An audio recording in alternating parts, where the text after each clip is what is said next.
السلام عليكم ورحمة الله وبركاته. أعزائي مشاهدي سوبر تايم، أهلا ومساء الفل. كلاسيكو الأرض ينتقل إلى المملكة السعودية.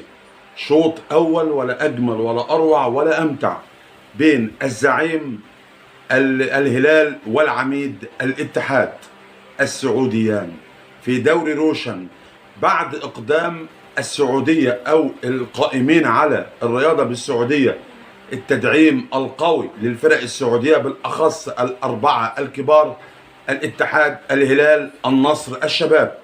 الكل ينتظر من جماهير كرة القدم دوري قوي جدا جدا جدا. مباراة يا جماعة مش عايز أقول يعني في نجوم كتيرة جدا، نجوم كتيرة جدا مثلوا فرق عظيمة جدا وكبيرة جدا في أوروبا، أمثال بنزيما، أمثال فابينيو، كانتي، بروزوفيتش. الدوري السعودي والفريقان اللي بيلعبوا النهارده بيمتلئان بالنجوم الكبيره والعظيمه. شفنا الهدف الاول اللي احرزه او الهدف الثاني للاتحاد السعودي عن طريق بنزيما، يعني هدف عالمي، هدف عالمي. لا احد يقدر على احراز مثل هذه الاهداف بهذه الطريقه مثل بنزيما، مثل الحكومه كريم بنزيما.